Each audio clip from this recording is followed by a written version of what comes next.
Welcome back, everybody. It's Mandy from Hope Designs, and I am finally trying to edit this video. I did this, I don't know, last week in December. I was on the copper kick still. I'm using the bloom recipe, and similar to what I did when I used the malachite color, I really wanted to see how the Bellagio blue from the Puttin on the Glitz from Colourarte would stand out with these neutral colors, and I added a little bit of gold. So the deep pearl brown from Arteza is the first color we put down, and then that is Autumn Leaf from Colourarte. That is Nutmeg from Colourarte. This is Egyptian Coin from Colourarte, which is a Prizm pour color. Love that gold. And that is Bellagio Blue from Puttin on the Glitz. If you have seen the rich Cobalt from Colourarte, it's that kind of a vibrant, beautiful blue, but this one is semi-opaque. So it's just, I can't even begin to describe the sparkle. And I'm putting some white and black underneath my Copper Cell Activator. I will tell you that I had tremendous trouble on this day with everything that I put the white in. It seemed like it either muted the color, or I got these weird cells that had like one random one that had really weird structure in the middle. You know, some days it's like everything is gold, and then there's other days that you're like, how the heck did that happen? So Cell Activator, of course, is 3 to 4 parts of Australian Floetrol, 1 part Amsterdam copper. I do have the Atelier copper coming. I understand it's an amazing cell activator, but it's on back order. So what was happening on this day is every single thing I would do, one section would blow out where the white would like just be really weird looking. So I finally started having better results when I took the white out. And I'd like to try these colors again with the black but no white, but these turned out and dried really pretty, but what I had in mind was a very rich and vibrant blue and gold with copper accent kind of color palette, and the white really kind of took over a little bit. So, but I mean, it was practice, and that's what it was for. And the set turns out really nice. I did do this in a set of 4. The colors are really beautiful. They really are. But I probably did, I don't know, 5 or 6 that I really wasn't wild about before I found some that I liked, and I'm still on the fence as to whether or not I will keep them. And so, like, again, my husband makes such a great point that a lot of people don't know what you're intending to do. So when it doesn't work out the way you're wanting it to, most people who appreciate the art are not gonna say, well, there's a lot more negative space and I would like to see more blue, because all they see is the finished result. So when I'm tempted to like scrape things or do, you know, paint over things, especially on a tile, I mean, you're not talking about, you know, a gallery wrap canvas that was super expensive to begin with. Sometimes I take some chances with tiles, and that's also a good way to figure out the likes of other people other than yourself, I think. Especially when we do like little market shows and things like that, because some people gravitate toward things that I think are like the ugliest things that we have, and they buy them, and they might leave the prettiest piece that you brought. So I think that's what's fun about practicing with tiles, is you get to experiment with color. So still the result is really pretty. Too much cell activator in one place. That was another thing I was having a little bit of trouble with on this particular day. I later actually added a little bit more Australian Floetrol to the mix, because I usually do a 3-to-1 ratio meaning 3 parts Floetrol to 1 part paint. The metallics are heavier, especially the Amsterdam metallics, and they do thicken up as they sit. So I didn't mix this the same day. I mixed it a day or two before. So it occurred to me, because some people have great success with a 4-to-1 ratio, and so it occurred to me that I might need to add a little bit of Floetrol. Maybe that's where I'm having some trouble. And I noticed after I added the Floetrol and used the blower a little bit that I started to get better lacing in tight little cells. The structure was better. So, there is a lot about this technique that is like a giant chemistry or science lesson all the time. And that's part of the process. You have to be patient with it. Sorry, my dogs are walking around and shaking their ears and stuff. And that's why when people, a lot of times I get questions, or people ask questions about, why does this work this way and why does that work that way? And I can only tell you from experience, from what I've seen have happened, because there's so much that it can be. It can be the product that you're using. It can be the climate that you're in. It can be the way you're, blowing things out. It can be so many things. And from one day to the next, my experience can be the same. It can go from being super awesome to like, what? So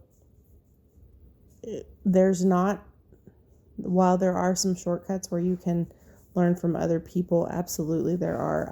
I know that there are seasoned artists, which is not me, seasoned artists that have done some of the most amazing work using this technique, and others that still have days where they can't seem to catch a break. And so you have to be a little bit patient with the process and know that it's part of the learning process. And there's some things that I've had happen, and I've seen it happen to other people, and until it happens to me and like wrecks my painting day, I don't understand why. But then I start to like brainstorm and say, what was that caused the cells to go wonky? Or what was it that caused, the cells to be tight and small versus big and blobby?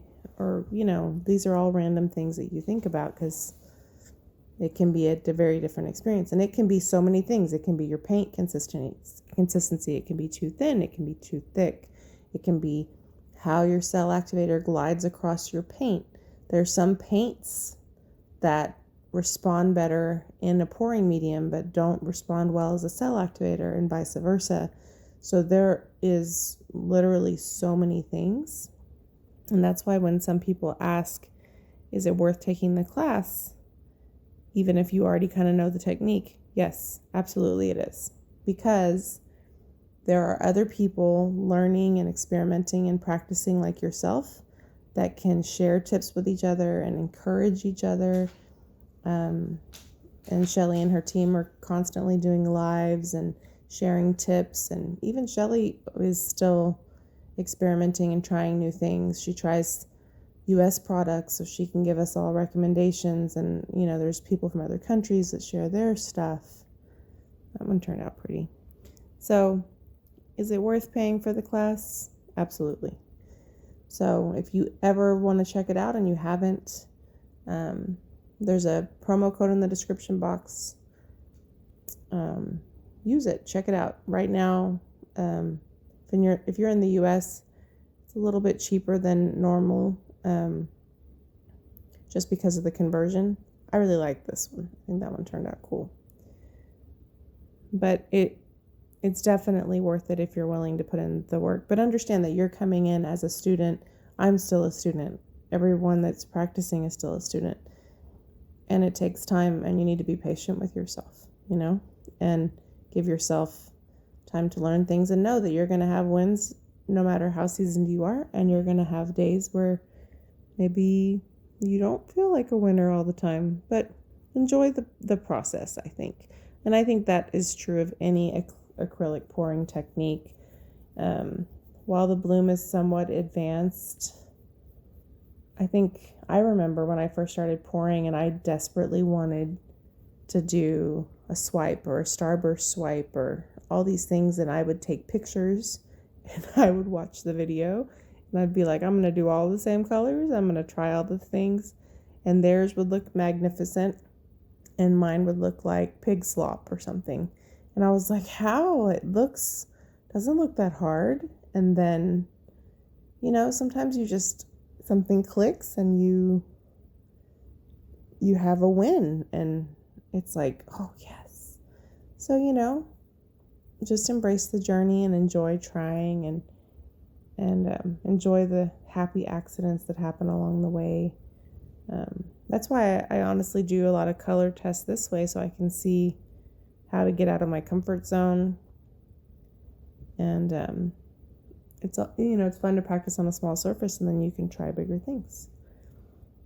So you can see that the composition's getting a little bit better as we go along. And ultimately these turned out really pretty. I have sped this up for the benefit of not monopolizing a half an hour of your time. Sorry about my big head.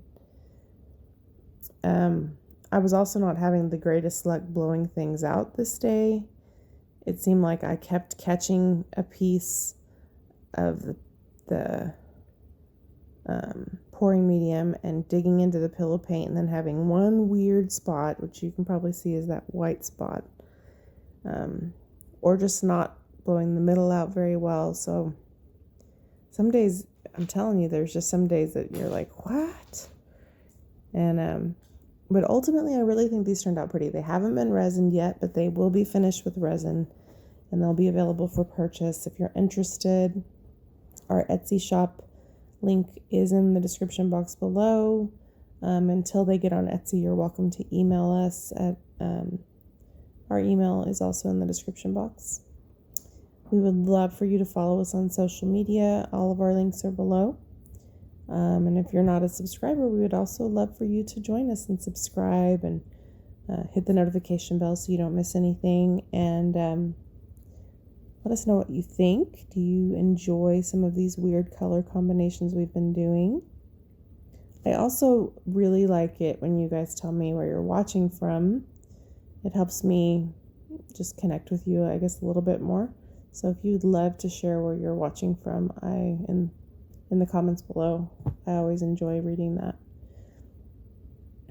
And if you follow our channel, you know that I have tried to do better about not making 15,000 cell activators and letting them sit in cups. So that's why you're seeing so much with like a neutral tone, as I've really been focused on this copper color. And that's mostly because I have it mixed up and I'm trying to use it. When you mix up your cell activator, it's really best to use it in a couple of days. I've used it up to a couple of weeks, but it just performs better when it's fresh. So I'm almost out of the copper one, and I have a white one to use up. So I gave you a brief close-up, but the glare was fierce. Thanks for watching, everyone.